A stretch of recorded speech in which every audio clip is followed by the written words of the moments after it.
Hi, I'm Catherine Doyle, author of The Lost Girl King, which very excitingly has been nominated for the KPMG Children's Books Ireland Awards, and I'm absolutely delighted to tell you a little bit more about it. So, The Lost Girl King is the story of siblings Amy and Liam who go to stay at their grand's house in Connemara in the west of Ireland one summer. And while they're there, they follow this strange white bird through a golden waterfall and end up tumbling into this mysterious magical land called Tirnanog. Now, Amy and Liam have grown up hearing all kinds of stories about Tirnanog, this mythical land of eternal youth that's full of magic, where nobody grows old or frail or sick or forgetful.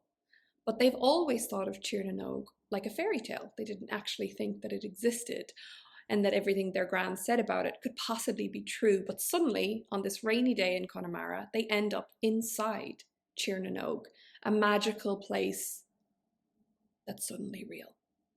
And so Amy and Liam get really excited and they start to explore, but fairly quickly, a terrible shadow sweeps through the forest and Liam is kidnapped and taken away. Now, Amy is faced with a terrible choice. Does she go after her brother in this strange land that she doesn't know anything about to try to rescue him, or does she go back through the waterfall and run home to Gran in Connemara? Well, luckily for Liam, Amy is very brave and she decides, I cannot leave my brother in this land all by himself.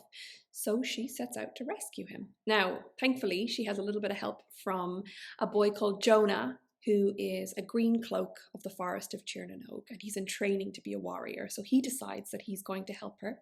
And he has a lovable sidekick who just so happens to be a squirrel, and the squirrel is called Conan.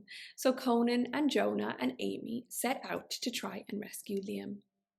And pretty soon they come across the brave and fearless band of Fianna warriors who are supposed to be protecting Tirnanog, but have kind of let things go in the last couple of years when everything started going awry and a terrible curse set in. So they decide reluctantly that they're going to help Amy as well. And so what follows is this epic, sweeping quest across the rolling plains of this magical kingdom where Amy meets all sorts of creatures and people and encounters all kinds of magic, some creepy, some cool, and one very big curse that has sort of fallen upon the land.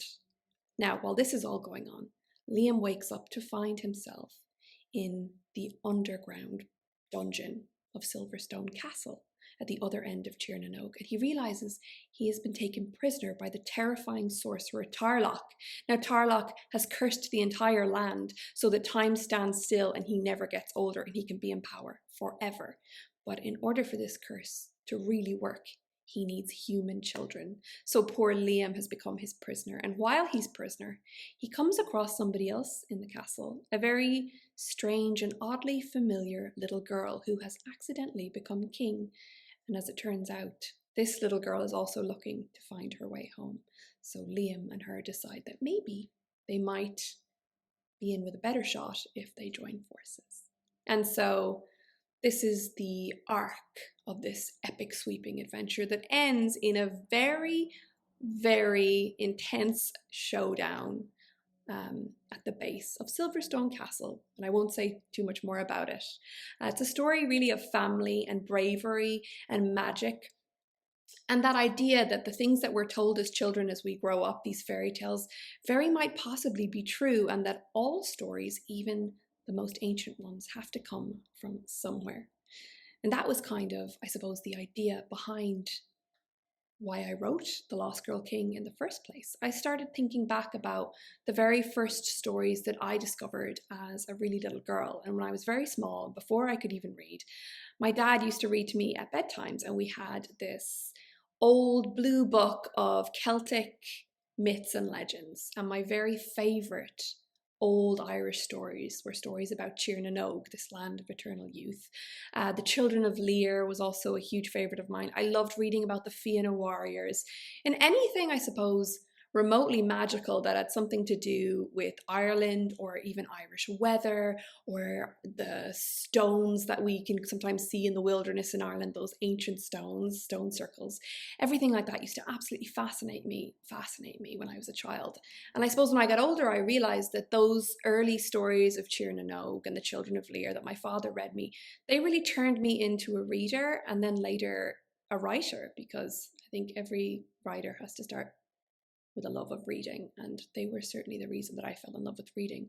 So I thought it might be exciting to try and write my own Irish legend, but in a different way. And that's really where The Lost Girl King came from. And I think that's a really good writing prompt for anyone who's starting out and is trying to think, well, gosh, it's really hard to write a really big story. Where do I start? And sometimes the best place to start is, well, what are some of your favorite oldest stories that you can think of? It doesn't have to be an Irish or a Celtic myth or legend. It could be Roman or Greek or ancient Egyptian, something that excites you. Then try and imagine that legend in the modern day. So what would it look like? Who would discover it? And how would that magic and sense of mystery play out in the year 2023? So there's my writing prompt for you. That was the same writing prompt for me when I started writing The Lost Girl King, and I did end up getting a book out of it. So hopefully you'll have the same luck. I think that's all for now, except to say happy writing and happy